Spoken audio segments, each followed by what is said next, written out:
we open wide the virtual stage where ideas spark and wisdom fills the page. From the UK to the land of maple trees, John and Mike bring clarity with ease.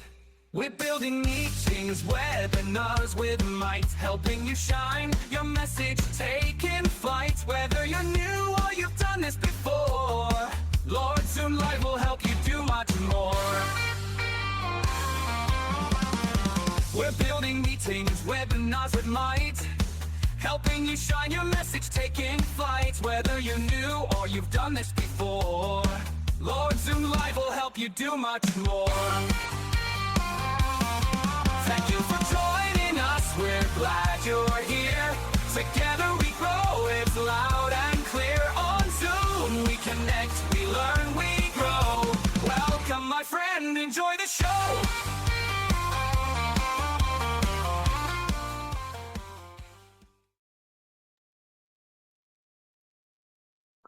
Hello friends, welcome to another Monday. We always like to take risks, and today, we are taking risks upon risks. I have not one, not two, but you know I love it, the rule of three. I have three things I'd like to share with you. They are all new-ish.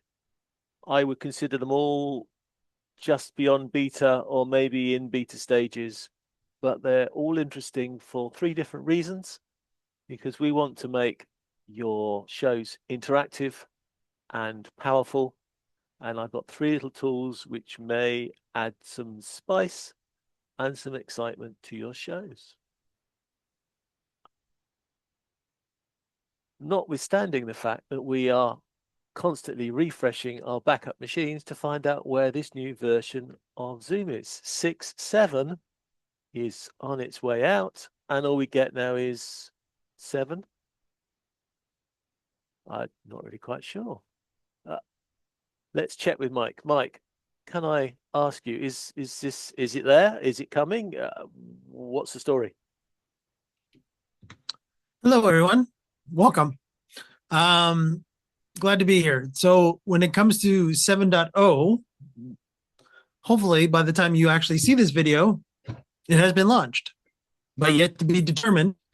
On day of recording, as they would say in the broadcast world, as we're recording this, 7.0 is planned to be launched today, March 23rd, 2026.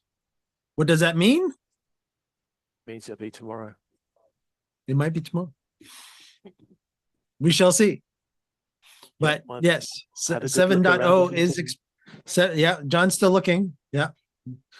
We might have to write a special Zoom developer app bot that will actually constantly be checking the servers at Zoom to make sure that 7.0, then all of a sudden we get emojis going down instead of emojis going up.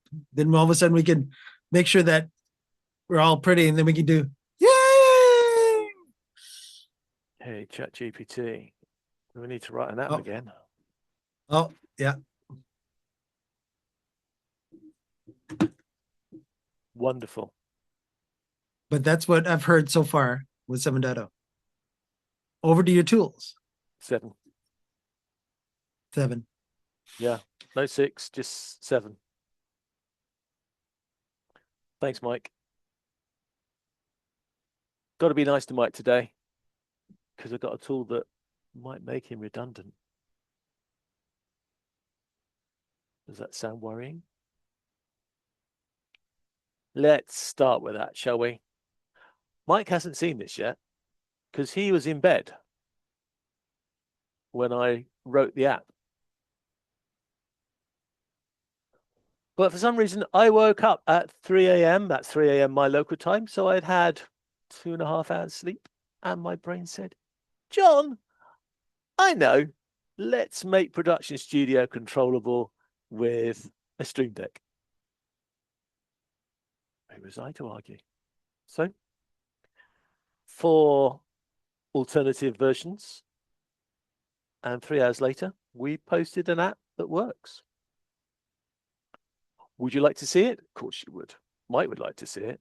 because he wants to know what the excitement's about. So, Mike, I am going to very cruelly now share Production Studio. This gets complicated. Now, when I demonstrated this on YouTube at 6 a.m. this morning, it got complicated because when you're sharing a product that you want to demonstrate and you're sharing it, you get the infinite loop of what's it, don't you? So this is where it gets a bit silly. But I am now sharing.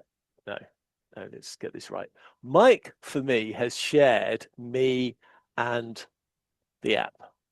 So there it is in the window next to me, and that is Production Studio. All with me so far? Yeah, that's easy so far. But if I now take the Production Studio option, I've got to find the right screen here. Let me have a look. I want screen share plus me, and I send live. I get a little send box pops up, as you can see, and this now means that I have taken over the control of the software. So I am now in charge of Production Studio. And this is where it gets really silly, because what I can do now is put into the preview button. As you can see in the top left is your preview button. Whoops, top left is your preview button, this one up here. And then I can then send live, and that will then go to the main screen, which is the one on the right. And you can see I am now live on Production Studio, but you're seeing just me in the box because I've sent that. So now my Production Studio has disappeared because I've told you just to look at me. If I said just look at the share and I send that live, you can now see the share, and we've got shares within shares within shares. It all gets a bit silly, but you can see that the software works. So hopefully that's enough for you to prove that I got the software to work. And it is a bit tricky to see it all because it's screen within screens. However, let me just explain what I've done. I had a conversation with ChatGPT and I got my code, MS Code out, and we had a play around. We tried 4 different ways of building this app, as in where it was going to exist in the ecosystem. And the simplest to roll out was to have a plugin that works within the StreamDeck software itself. There are some other ways of doing it to make it work with Zoom, which I looked at, but the easiest way was to put it all inside a StreamDeck app. So after I tried all 4 options, this is the one I went for.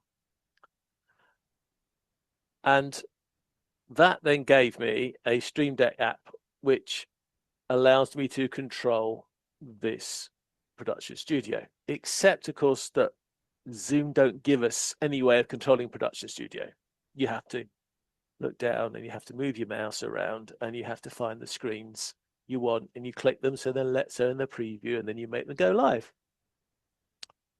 So my brain woke me up in the morning and said, John, why don't you just do the same thing in an app? So we did. So if I drag over the top of this now, this is my StreamDeck app. I'm pretty sure other people could do this as well, but this is only stage 1. There are other things I want to do after it, but this is stage 1. And so this app is really simple. Gosh, it has to be. At 2 a.m., I can't write anything sophisticated. It's got to be simple. And all you do is you go to my app controls here, and you can see there it is, Production Studio Control. Seemed like a good name, so that's what we went with. And we have an action button, and you just drag the action button to the panel. And then what you do is you say, okay, so I would like to be able to call our closing image, which I think is that one. Yes, it is. There we go. You can see it's all there. So let me put the StreamDeck button, StreamDeck software back on top. So I want to control this one at the bottom, which is our closing image. So what I need to do is I need to find that. So I click the find button. I then click on the thing that I want to change. And that now, after bringing the StreamDeck button back on top, is now mapped into this button. I can now save it, and that is done. That's it. That's all there is to it. Now, if I press this button on my StreamDeck, it will automatically pull up that image. So let me just change the preview to something else. And then if I lean down and press my button, I promise you I'm pressing it in 3, 2, 1. Up pops the screen. It really is that easy. And if I want to bring in Mike and I to a particular scene, then I could perhaps drag a new button, say there. Oh, and you can see I can also put a title in as well. So I can also title it. I can title it from one of the scenes if I want to remember one of the scene numbers, if I'm into scenes, or I can just type in a button here, a name here. So I'm going to name this one before I even start. I'm going to call it 2 Up, and I'm going to hit the find button. And what did I say? It's going to be 2 of us. So it's that one. And there we are. It's now programmed in. I need to save it. So let me call the StreamDeck back thing up again. Save. Now, if I press that button, it will always bring the 2 up. And so watch out, Mike. I'm just about to bring you on stage. Except I'm not, because it's the preview. So he's not there yet. But I've got a live button as well. And if I hit the live button, we go live. But I thought, I've got a live button to go live. That seems like a lot of trouble. Let me just make sure this is centered properly. That's a lot of trouble, hitting another live button to go live. Can you see the cursor? Look, watch what this is going to miss on purpose. All right, so there's the cursor there. So when I hit the live button, it goes to there and hits the live. Now it misses, so I need to calibrate that live button. But I suddenly thought after actually using it that calling up a scene and then having to hit the live button wasn't really the sort of thing I wanted, because I want to be able to do it like this. I want to be able to look at you, reach down with my hand and hit a button to make something happen. So you're already got, so half an hour later, we had version 2. So by 6:30, we've got version 2. And what difference between version 2 and version 1 is that version 2 has got, so if I got that 2 Up button there, I'm defining. Version 2 has a go live function. So it will automatically select the people and then after 40 milliseconds, go live with it. And I can save that. And to make that work, all you need is a functioning go live button. So here's my go live button. I find that one and, I need to get the StreamDeck out of the way. Excuse me, StreamDeck. Let me go find again. And I find the button. There we are. So I now have a send live button. So I can swap between the one on the preview and the one on the main one. So if I hit that, we swap over. I hit it again, we swap over. Okay, so that works. So now if I go to that view, and I'll just put something ridiculous in the preview just so it's not, there we are, that one, that version. If I want the 2 Up to work, I've got 2 Up and I've got it enabled as send live. So I should be able to press the button and it should bring in that 2 Up into the preview and it should then send us live. Fingers crossed, because I only wrote this 12 hours ago. Did it work? No. Did I save it properly? I did something wrong. It's bound to be me, not the software. It is, because look, I didn't save it properly. So let's save that. Save that. And that is our button. So I can now go 2 Up and live. And there we are. Mike's now sulking because I've now found a way to switch all the buttons without looking away and without having to say, Mike, can we go screen share now? Because not everybody is lucky to have a mic to help them with their days. So for you people that don't have a mic, I haven't got a mic copy button yet, working on that, but I do have a way to bring Mike to the screen to show you all there is a mic here. So I can go copy that and we're live with Mike. So, sir, what do you think as a quick hack little app? It's good, is it? That's terrific. Yeah. So let me do that properly this time. It's very interesting because of the fact that, again, until Zoom gracious us with such situations where we were able to do this ourselves, through Companion or through Bitfocus Companion or through the Elgato StreamDeck software itself.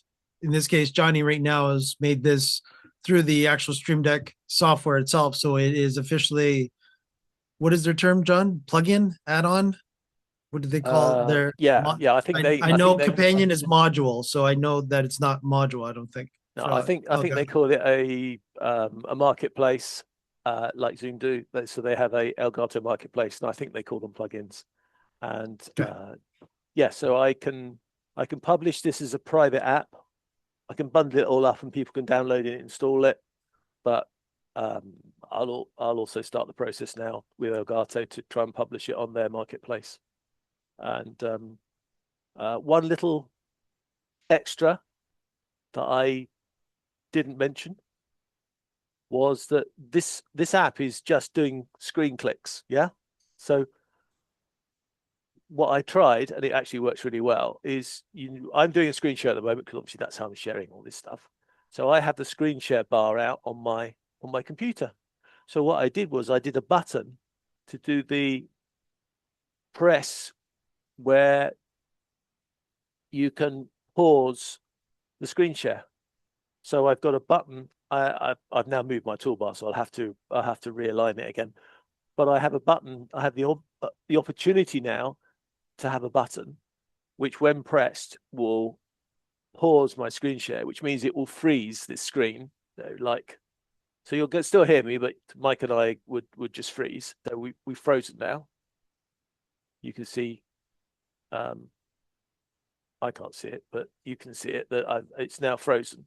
And if I hit the resume, then my wavy handy will come back again, and then I can freeze it again, and resume. So that's, of course, I didn't see that, so I'm just trusting it worked because obviously I'm seeing myself live, so I don't get to see the freeze. But that worked as well in my demo, and I think on my YouTube short, I think I demonstrated that on my YouTube short as well. So that's quite a neat thing to do. If you have, like I have, a screen dedicated to your shares, which is what I recommend everybody to do because it just reduces the power needed by Zoom to make sense of where the screen share is. If you give it a part of a screen or an app to follow, it takes much more processing than if you just say, Zoom, just share this screen. It's much less work intensive, so it's a more optimized. And actually, it's an easier way because once I've got this screen share set up, I can now, as I have already with the StreamDeck, I can just drag anything onto that platform. I don't have to keep resharing. And again, if you're automated or you're working in a small team, you don't really want to keep having to share and reshare. Actually, sharing and reshare for myself would be easier, but the fact that Mike then's got me disappearing and reappearing every time I do shares can be complicated. And as we already know, there are a few little niggly bugs around the screen share part of Production Studio. He said trying to be as politically correct as possible. I should have caught Mike laughing on that one. Oh, he is. I am. Yes, yeah. So because we know there's some niggles about that, I didn't really want to take that chance. So having one screen share is good. So that is my new app. As I said, I'll release it on the marketplace as soon as I can get it processed by Elgato. That'll be my job on Thursday. And don't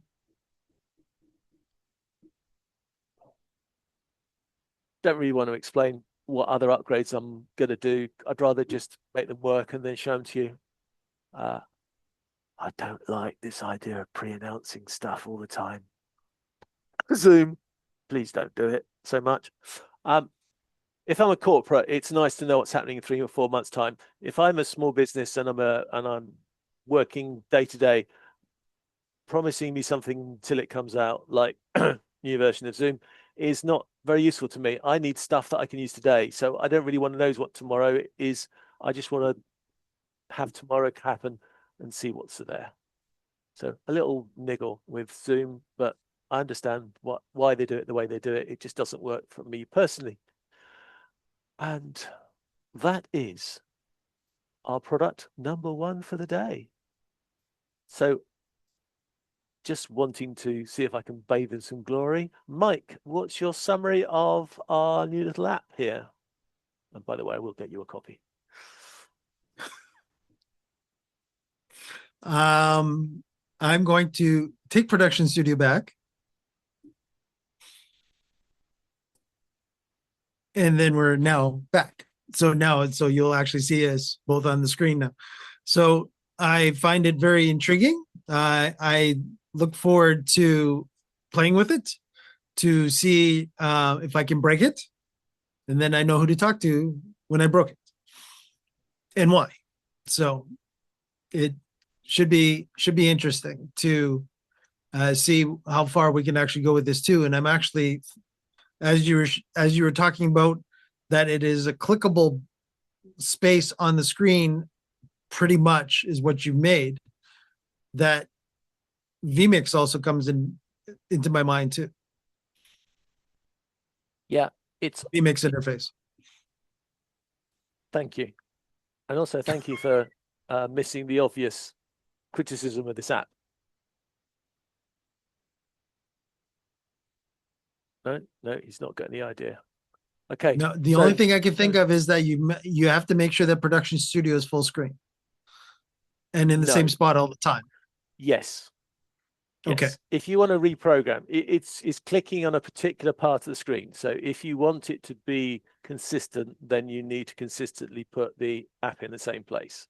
And as I drag mine to a separate screen, I'm pretty sure, and it doesn't have to be pixel perfect because those boxes are a reasonable size. But there is one shortcoming of this app, which I thought you were going to mention, but you didn't. And that is, I've written it for Windows. I will need to create a different version for Mac. And hopefully I can create a different version for Linux, because I'm using the Windows command for click cursor, and that's not generic for all platforms. So I will need to create a Mac version. ChatGPT says that there is a compatible command, so we'll have a go at that. But yeah, this version is running on my Windows machine, and it's a Windows app. If I want a Mac app, I will have to do a Mac version, but that shouldn't be a problem because this is pretty basic stuff, really. John, what I would do then is, and again, this is off the top of my head, is that I would actually have in the actual Elgato Stream Deck, tell me if you're Mac or Windows. I don't know how the marketplace system works yet, so I don't know how you do that. But yeah, I will need to install a WAC. That would be a new version. Like this, the new Mac Windows combination called WAC. Yeah, I'll have to create a Windows and Mac version, and then I'll have to work out how the marketplace knows which one's which. And yeah, there must be some process there. I'm sure Elgato have one. Okay, I'm not sure Elgato have one because it's not usual to create a C++ version of an app. Usually they are in Node.js, but because I'm talking to the operating system, Node.js doesn't really work very well at all. So it had to be a C compiled program, which is why I really needed Zoom to help me, ChatGPT to help me, because I don't write a lot of C++ apps, and at 3 in the morning I wasn't going to trust my personal coding skills to do it all on my own. So I had a bit of help. Yeah, so far so good, John. That's the official answer. Funny story. At one point, I started with a conversation with ChatGPT, and at one point I had to leave ChatGPT and then go and have the conversation with, I can't even remember which chat product it was, but I had to go from ChatGPT in a browser to talking to my AI assistant inside Microsoft Code.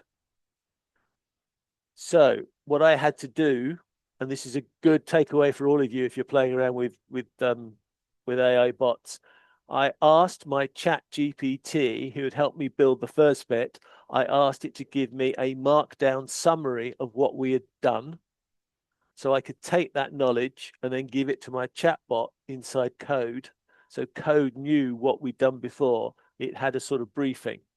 If you just go from one chatbot to another, even if they're both ChatGPT, you cannot guarantee that one version will actually remember what the other one said. So I very specifically got it to give me a markdown script. That's what you call them.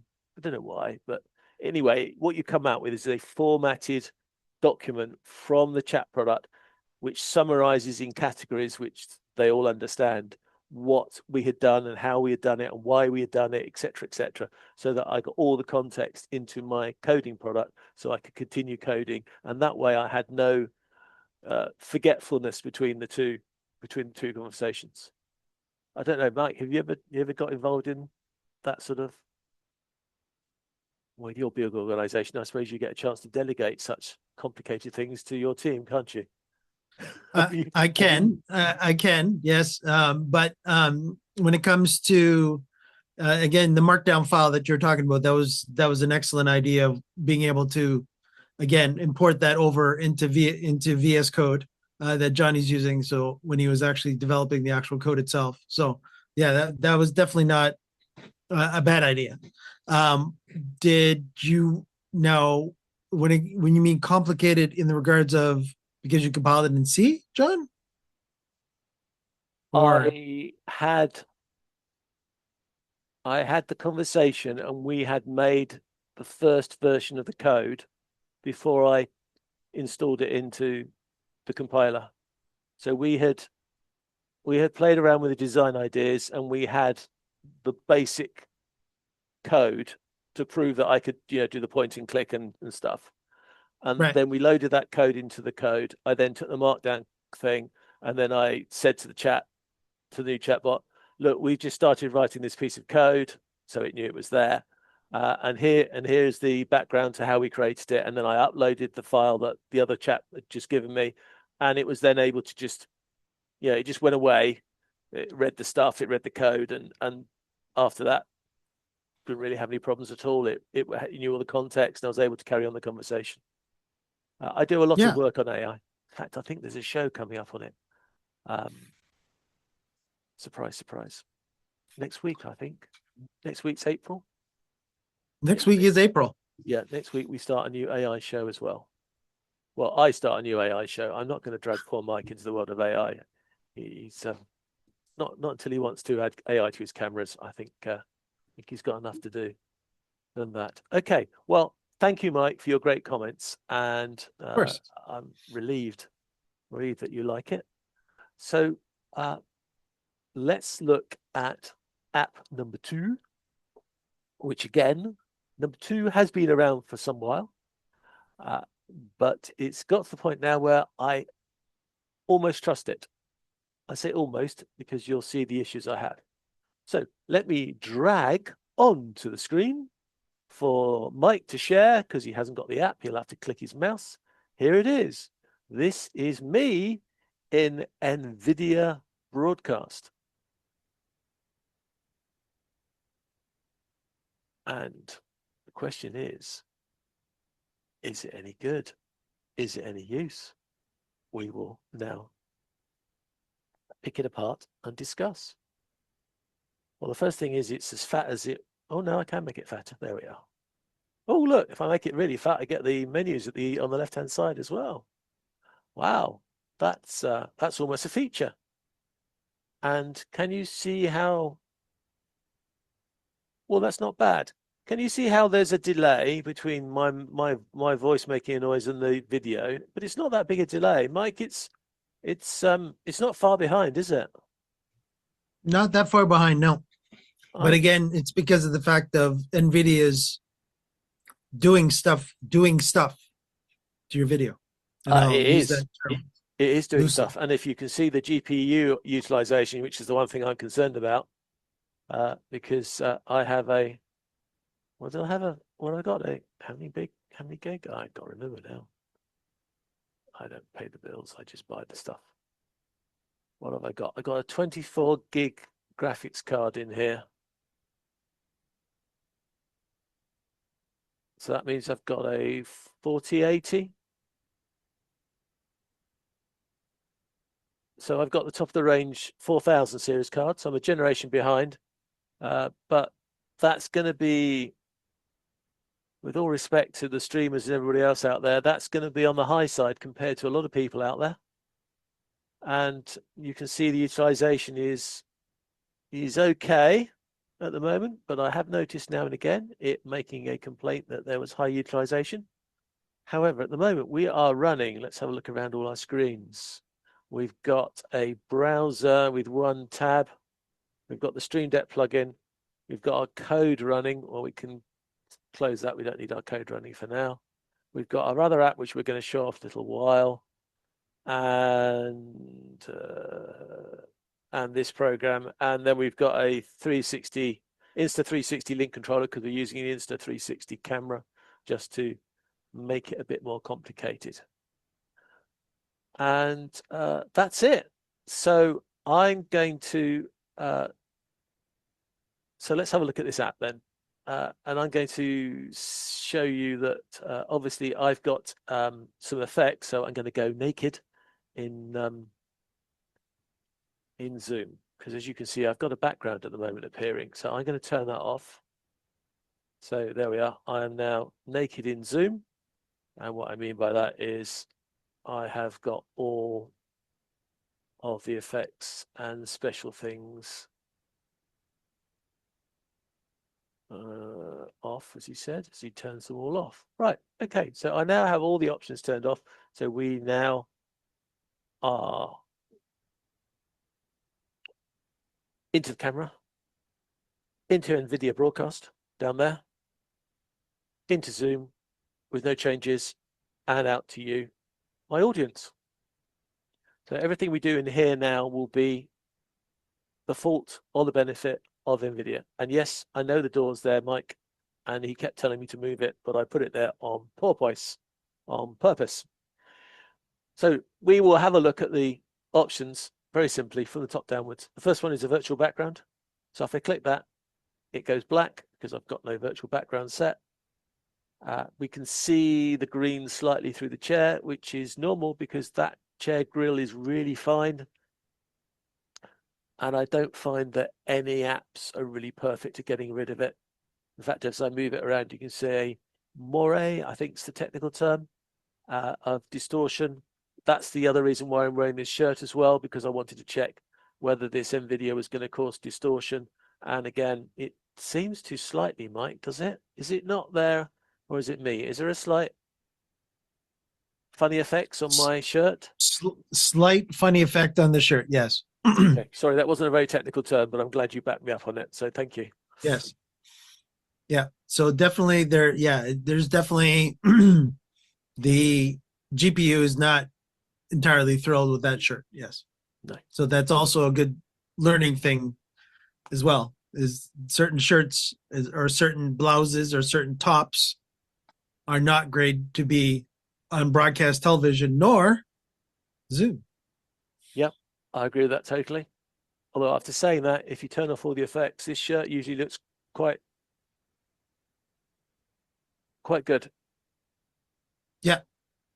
But again, it's still that it's processing it. So it's actually, it's still thinking about, oh, I don't like that. So I've got to redraw it every time you move. And I'm noticing there's a consistency in the inconsistency of the blurring, whether the green screen is on or off. Yeah. In this particular case. So I may not blame NVIDIA for doing that, because it doesn't seem to make any difference whether the effects are on or off. So that's feature number one. Feature number two is the feature we don't really want anymore, called auto frame. I don't know about you, Mike, but I get the feeling that everybody now is adding auto frame to their apps, and it's getting very complicated. Yeah, and some do it better than others. They do. And how well does this one do it? Well, it does it like this: 3, 2, 1, auto frame. There we are. That's the auto frame. I'm guessing that there is a zoom feature, and there is, so I can toggle the zoom. Oh, it's a bit staccato. Go the other way as well, so I can zoom out. So the auto frame has a zoom. Oh, and zoom doesn't have a zoom in its auto frame, but NVIDIA does. So maybe there's something to learn there. Eric, get your boys on it. And your girls. There we have it. Another tracker to, there we are. Another tracker, get my door in. Another tracker to move you around the screen, which is great. But I can see people in the community forum saying, oh, my screen keeps zooming in. I don't know why. Zoom must be broken because my Zoom option's turned off. Well, your Zoom option may be turned off, but now you can have it running in this, can do it for you. Your Mac Zoom can do it for you. Your Windows 11 apparently can do it for you as well now. Oh, the world, his wife, and the guy next door now have these auto frame features. And please, just if you have to use one, please make sure you're only using one, because life is going to get really complicated if you start stacking them up on top of each other. Which is what Mike would have said if I'd given him a chance, because I know that's one of these little pet peeves. But I'm more 100%. I'm more interested in this one, Mike. There's There's a beta applet, app part, whatever, here called noise removal. And do you know what? I saw it. Apart from this, let's turn the auto frame off because it keeps moving around everywhere. It does seem to get rid of that noise that we just complained. So this is off. So we can see the noise a bit there on my shirt. Yeah, I think so. Let me turn noise removal on again. I wouldn't say it's better. It is, isn't it? It's better, but it's not. Yeah, it's not 100% disappeared. But it did actually unsharpen your video too. Yeah. So and that's how it's compensating. Yeah, I think it's.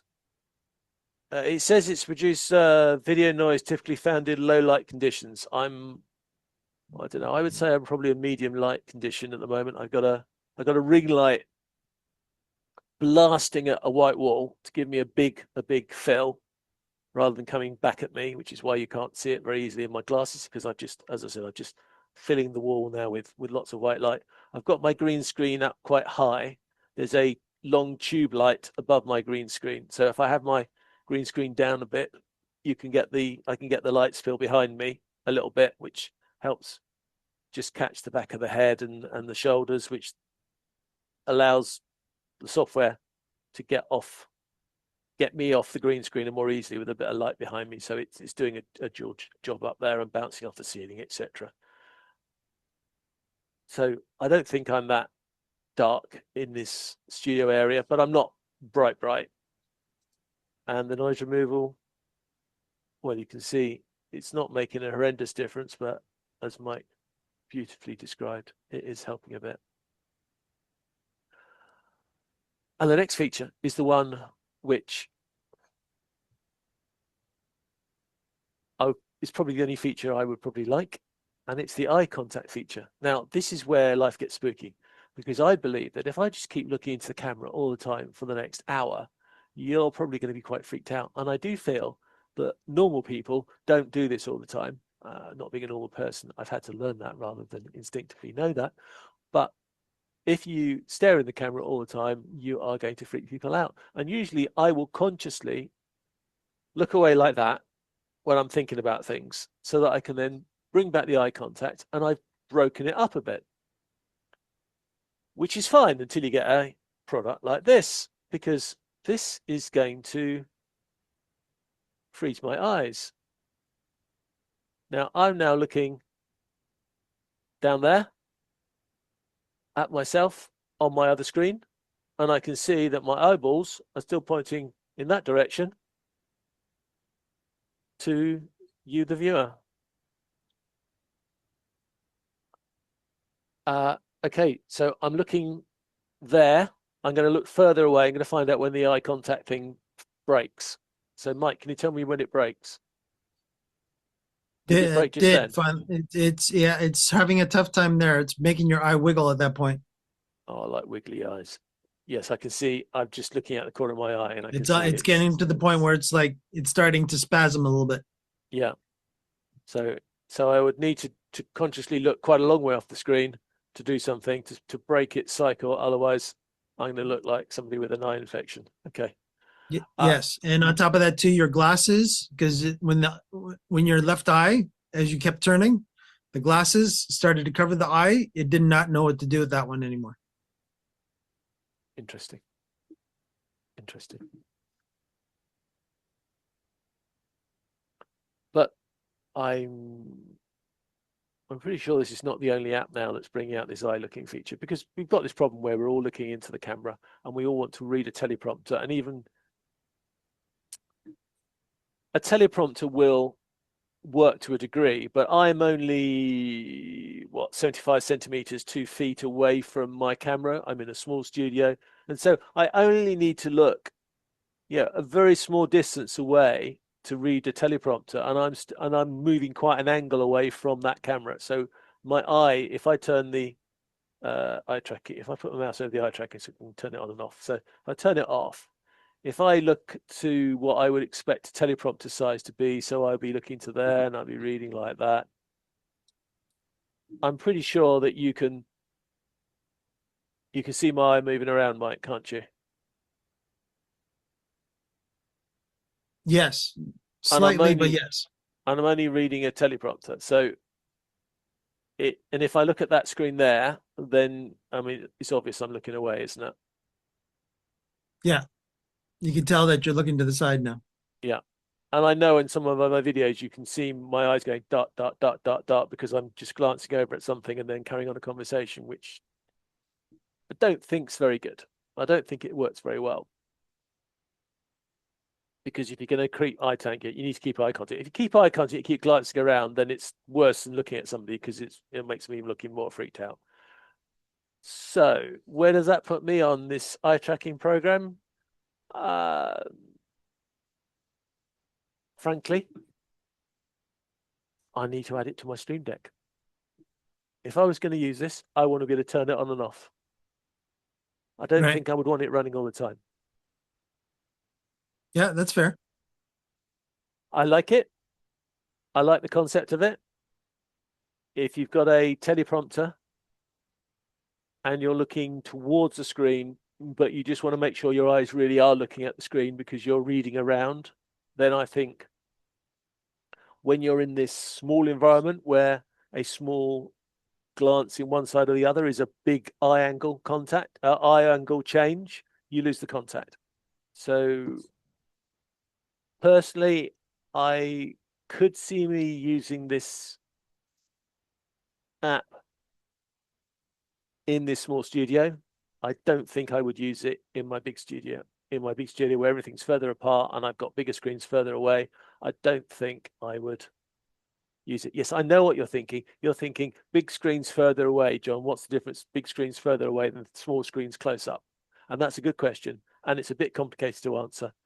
So I'm not going to answer it now, but it is a good point that we need to look at when we talk about the studio upstairs. So my summary for this is, I like that. Let's have a look at the final options. Hey, Mike's so good. He's already flipped over the screen. He's you see, he's better than the StreamDeck plugin. Don't tell him though, because he'll want to raise. So after eye contact, we had the vignette, and the vignette just makes it a bit more spooky, really, but a bit more personal. It takes a bit of the action off. For gamers, I think gamers would like this. This is a gamer feature for me, the vignette. So it's sort of just put me in a little Halo box, really. But it's quite nice. It's quite nice. It's quite effective. I'm going to turn it off because otherwise it confuses the next one.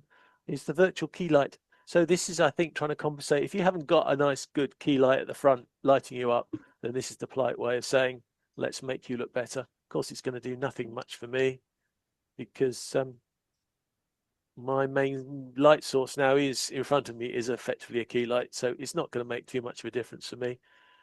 In fact, it's doing an awesome job of actually kicking up your GPU usage. I'm seeing there, John. Yeah, it's making me glow for a lot of power, Mike. You're right. It's yeah, it's interesting that that's taking more power than the noise removal. If I turn Mhm. that off. So that had kicked down at least half. Yeah. Mhm. So something as simple as just adding another light as a key light is taking that much GPU potential away if you actually did enable them for other usage. Yeah. And it looks even more dramatic on my second monitor over there. This is a small LCD screen, so it's not, color perfect or whatever. But my main screen, my Aegon screen is it does make it a little bit more brighter, considerably more brighter. Okay. Well, yeah, I wouldn't recommend using the virtual key light. I would say better just get one rather than waste all your GPU space on that. And that, I suppose, is my biggest worry, is taking quite a lot of GPU and at the moment it's doing nothing. I've got none of the effects on, and it's still using a reasonable amount of GPU. Is that my total GPU or is that my Nvidia GPU's usage? I don't know. I'm guessing that's my total GPU usage for everything I'm using. John, I would check your test manager because they won't lie to you. Let's do that. So my GPU usage. Yes, this is again very Windows specific today that John is talking about because he's on a Windows machine, but So we there's shall my see GPU what Task Manager usage. has. So there's your GPU. Does that look like it matches? No. Yes. If it is supposed to match, it matches. There you go. So there's your answer, John. It There's is my answer. live data.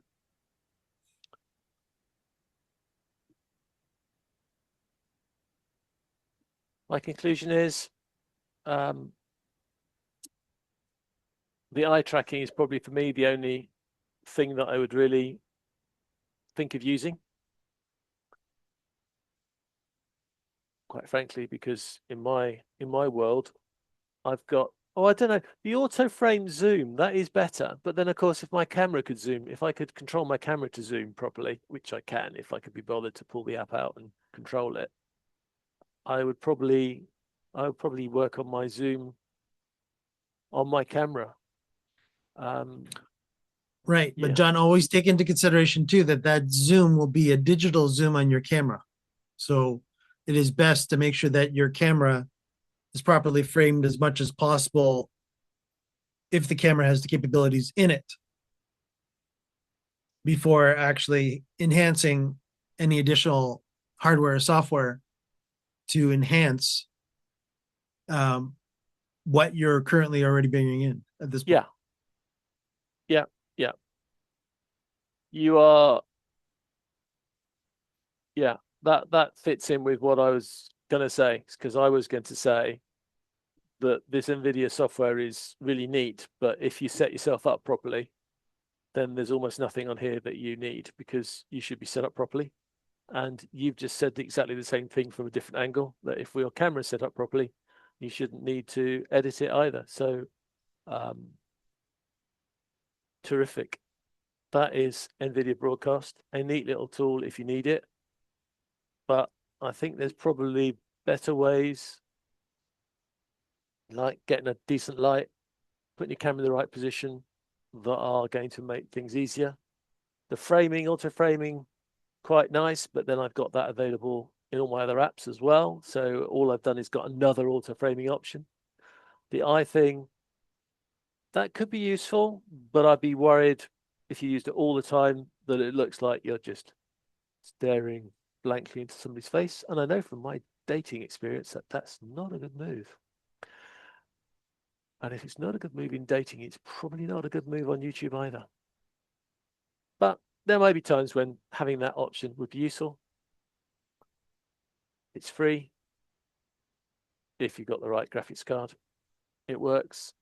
I don't know how well it works on the graphics cards. Love to hear, put in the YouTube comments if it works on other graphics cards. But I doubt it is effective if it works at all. Probably just pretend to work. What do you think, Mike? Yeah, no, I like that idea. Yeah, definitely putting in comments. If you do try that actual tool out yourself, put in comments what actual NVIDIA card you're actually using and good results, bad results. Did it really fix your problem? Did it really not fix your problem? Because again, if the camera is of good quality, if the lighting is of good quality, as John said, as he's looking for tool number 3 coming up, that the capabilities of at that particular point needing that extra software, such as what John just showed you, using the actual app. John, the name of the app again? Sorry, that one was what did they call it? Nvidia Broadcast App, I think is what they call it. Okay, so yeah, so if you do need to actually utilize the Nvidia Broadcast App, I would check your hardware first. So meaning your camera, your lighting, your room, if you need to do some sort of sound dampening for the microphone and such, make sure that that's all taken into consideration first before adding any software additional load to your machine, because it will potentially hurt you in the end, especially in the Zoom world. Alrighty, Johnny, are you ready for number 3? Well, yeah, but thanks for reminding me I didn't mention the audio settings. There are some audio settings, which I suppose I better mention because you've reminded me I didn't. So let's just show you the microphone settings, which again, I sort of disregarded because frankly, they are, again, settings I've got elsewhere. But there is some noise removal, which to me seemed nothing to write home about. Works okay. I like the fact that they've effectively got a specific room echo, which really should just remind you that you've got a room echo and you need to make a mitigation, not to just leave it for software to fix. And I didn't really have time to really have a go at Studio Voice to see if it worked.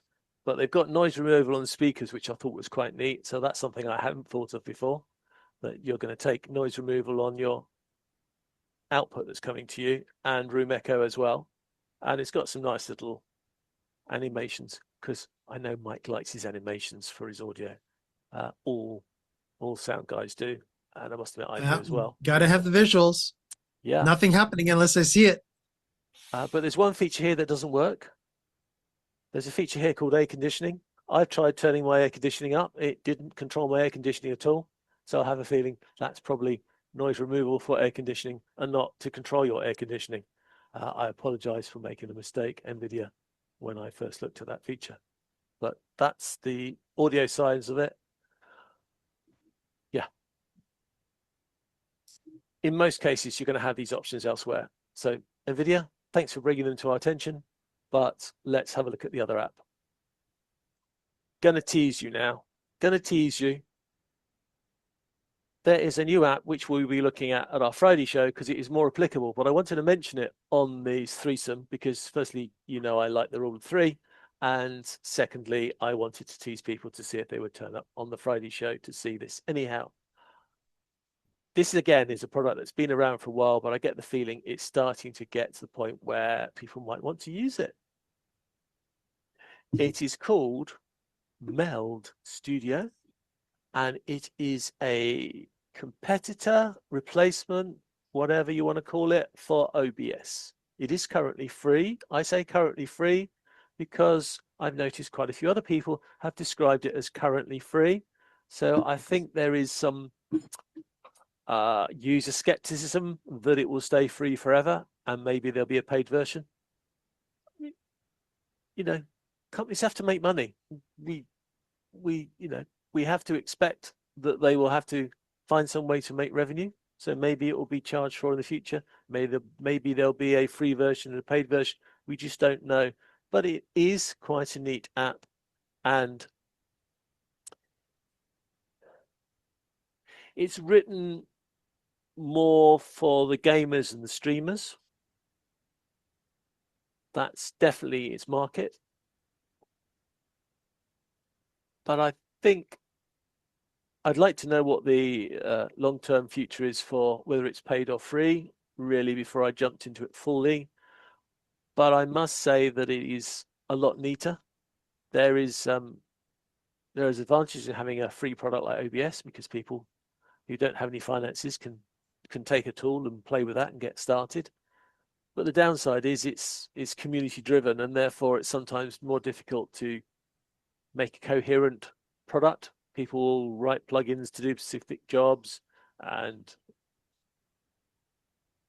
it's very hard sometimes for community software to be as good as commercial software where you've got one team working on everything and getting it all right. I know there's 6 sevens for each of those, but this is looking like quite a neat program. And so I will be spending quite a bit of my Thursday playing around with it. So on Friday, I will be able to give you my personal review on this particular product. But it does look nice. It's got, if I pull up the docs to show you the sort of things it's got here from this demo, it's got all the main things you'd want for setting up scenes and layers for visual effects. It's very good on the chat side, not Zoom chat, of course, but the sort of chat streams like YouTube and the other places that gamers would want to be able to collaborate with people. And therefore, I think it's worth a look at to see what that sort of end of the market could offer. If it's interaction and it's graphics, then there are good arguments to say that it's coming into our world of gamification, because we want our video controls that make this lovely space as interactive as possible so that we can make that interactive experience with our audience. So if it has the word interactive throughout its documentation, I'm going to be really happy. But I want to see how good it is in bringing in graphics and things like that. And is it easier to build scenes than OBS? And of course, it will have to have a StreamDeck control somewhere, because we always need that way to automate it. And I'm sure it does, because gamers have the same issue. The gamer is playing a game. They've got two hands, one stuck to the keyboard, one stuck to the mouse, and they're going to want that sort of control. So that's another reason why I hope that it will be useful for us. But we'll have the full review up on Friday, or if you're watching the recording, it's probably on YouTube already. Mike, have you got any first thoughts or ideas or challenges for this program? Let me see. So, again, Meld is basing themselves off of the OBS world. So they are taking what OBS already knows how to do, and through a lot of input that they've asked for from some specific gamers out there that will live broadcast gaming normally to Twitch. They've asked them, as you can see with the John, if you could actually bring that little video that keeps looping any bigger, you'll actually see a lot of the different how he's able to do a lot of that stuff, where they could do the 2-box. They all of a sudden can do him showing that off, goes into that, goes from that down to a box, and now all of a sudden you're showing him gaming. So again, a lot of this, from my understanding, is built in, where with OBS, it's not, because of the fact that you have to build it to do it. So this is where I'm understanding there's the differences. Yeah, John, you've heard that as well?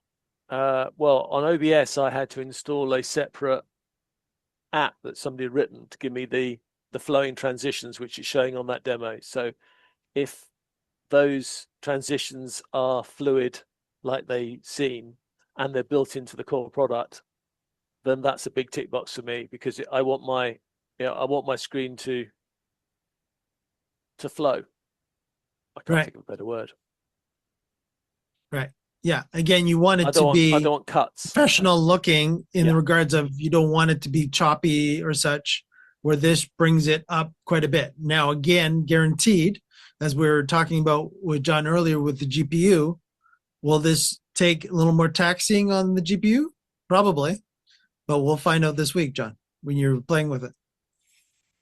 Yeah. Will the And 4080 handle it? well, yes, and I might be cruel enough to put it on the Mac Mini because it's a Mac version as well, and see if Right. the Mac Mini can cope with it. Because you're right, you bring up a really good point. It's no good these apps coming along like Nvidia's product to make you look Broadcaster better. product, yeah. Yeah. Mhm. And this product to make you look better. And then you need a top of the range machine to run them. Then the whole idea of making it easier for people with a budget just disappears, doesn't it? Right. Again, this is one of the things, this is one of the misconceptions. There's our word of the day, John. Misconceptions out there that software video switching is cheaper than hardware video switching. Not necessarily. When you really do the math, the software switching could easily, depending on your needs and depending on what you really need that situation that you're in or going to be put in at an event. In our case, of course, we're talking about Zoom. Would I really need a really expensive PC or a really expensive Mac Studio to get this done in software where I could potentially get a lot of this capability, not necessarily all of it, but a lot of the capability in hardware as well. Yeah. So keep that in mind. That's a very good point. Processing has got to be done somewhere. If you have a dedicated box doing it, then you free up your PC or your Mac to run whatever you wanted to run, which, quite frankly, is why I don't know if they still do it, but I know in the recent past, streamers used to have a dedicated streaming machine to do all their streaming. And I used to look at it and think, well, I hope that's your old machine or your backup machine that you're using, and you've not paid out good money to buy a box just to do streaming when you could probably, in a lot of cases, buy a dedicated box to do it for you, and it would be cheaper than buying the PC. So they have that problem that they can't. The games needs all the power of their main PC, so they're using another PC just to do the streaming. So yeah, you're right, Yep. Mike. It's Yep. a And again, to what end, yeah, this does actually happen. I do know some of the more popular gamer people that are on Twitch, and they have two identical machines. One for gaming, obviously, because they want to make sure that that gaming machine is the best so that they can win the game. Now they were finding out, oh, I'm also streaming on here too. Oh, it's actually taking away capabilities that I can do in the game because OBS is using up this and OBS is doing that to me. And it's like, okay, so I guess I have to build another machine that only streams out. So now that streaming machine is running either OBS or Meld, but again, they've got to be able to get the audio and video out of the gaming machine now into that second machine, which is a whole other can of worms, which we can talk more about on Friday. Yeah, that is definitely true. It's a fool's errand when you start going down that route of trying to do everything in software. It really is. It's not a good thing to do. Yeah. Thank you for that, Mike. Words of wisdom. You're not just a StreamDeck production studio button pusher. You're a wealth of information. And my information is that we have reached time. We have gone over the prerequisite 1 hour. Well, we're not allowed to go much further because the rules say so, because we wrote them. So we know that.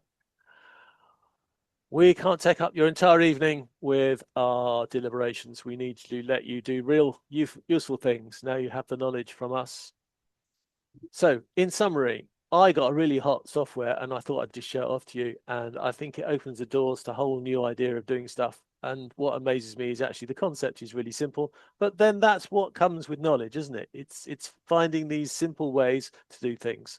I was told earlier that that's my superpower, taking complicated stuff and making it simple. So I hope that that app will make it simple for you. I hope Elgato will let me get it into the marketplace as soon as possible, but I will let you know on that one. And yes, I do have extra features. Let's just say I got some Zoom-like features I would probably want to smuggle into it. I mean, it's working for production studio, so it doesn't seem stupid not to add some Zoomy features as well. But we have got some great ideas for that. Me, ChatGPT, and Mike is going to throw a few in more. I know already had a few other people who've made some comments today and thrown some ideas at me. That is fantastic. The Nvidia Broadcast App, yeah, I think keep an eye on it. There are some interesting things that it does that may be useful in certain times. Especially the eye tracking, if you are one of these people that keeps darting around and you want to try and produce some apps that do that. Again, there are other products that do that. There isn't anything unique in that NVIDIA program, but it might be useful for certain situations. And lastly, come and join us when we meld with Meld and see what the options are there. Is OBS going to be replaced, or is this just another product to compare with? Well, we'll have a play with it. We'll put it through its paces and give you some honest outcomes. The only outcome you want now is a cup of tea, I know, or maybe something stronger. But as a lot of you are still at work at this time, maybe a cup of tea would be better. It only remains for me to say thank you, Mike, for your help today. And of course. And Johnny, of course, we want to let everybody know about our shows coming up this week. Well, you just do it so much better than me. And I think I gave you a slide as well. And ask and ye shall receive. Oh, that's wonderful. And you can see Conversations with AI is now listed. It will be starting next week, April. Conversations with AI. This will be an AI related, guess what? An AI related show. We'll be talking about AI. There will be a reasonable amount of Zoom AI in there, but it will not be just Zoom AI. I have quite a frighteningly amount of AI stuff that I'm doing in the background. Putting my programmer hat on again, you see, there's a lot of AI stuff that I can do in software to take AI to the other reason. And of course, don't forget my AI takeaway from today, which is if you're having a conversation with AI and you get to the end of the conversation, you're going to go off and do something else, get it to give you a summary so that you can take that summary and use it in the future or use it elsewhere. Do not ever expect any of these AI products to remember what you think they're going to remember, because they do have a habit of forgetting random stuff when they feel like it. You cannot guarantee their recollection. Get a output from your AI to remind you what you had a conversation about so you can use that in the future. It's a much more powerful way of using AI. That's my top recommendation for the day. My second recommendation of the day is listen to Mike, because he's got a chat and he's got the music and he's got the end of show flair. All right. Thanks everyone for joining us this week on Engagement Engine Live. That's the one. All right. Don't forget to like and subscribe to our YouTube channel to let, of course, Zoom know. And of course, the infamous YouTube and their wonderful algorithms that are changing day by day. That you love our content and that you want to see more of it. So the more that you like and subscribe for all our viewers, the more and more chances are we'll be doing all kinds of engagement engine stuff and potentially might have some Zoomies stopping by. So stay tuned. So don't forget, we're here every week. same time, same station, same new time as of next week. Yeah, So- we're all in summer next week, so we'll all be back Yes. to proper clocks. Correct. So check us out again next week for another edition of the Engagement Engine Live. Any final thoughts there, John? I just love the way you check which show you're in at the end of it, to because I can never remember what show we're in either, so that's fine. We are engaged. So engage the music. Thank you. Engage. Take care.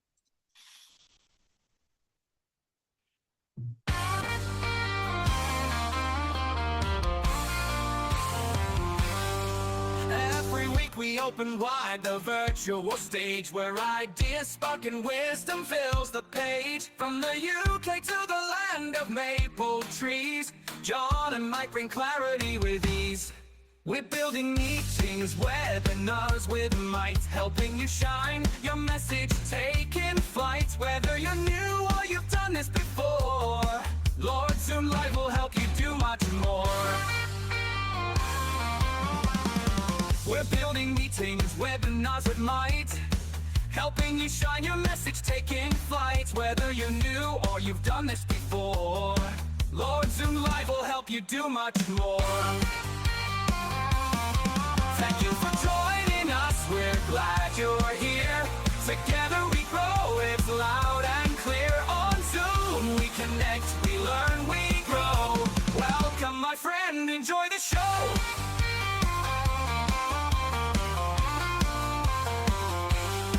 From big events to breakout rooms with flair, we've got the tools and we're ready to share. Guest experts drop in, bringing gold each time, with insights and tricks to help you climb.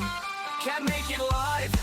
We've got you still on YouTube and LinkedIn. We're giving that thrill, so tune in later or catch us next round. Either way, your success is where we're bound. Thank you for joining us, we're glad you're here. Together we grow, it's loud and clear. On Zoom we connect, we learn, we glow. Welcome my friend, enjoy the show. And make it live, we've got you still. On YouTube and LinkedIn, we're giving that thrill. So tune in later or catch us next round. Either way, your success is where we're bound.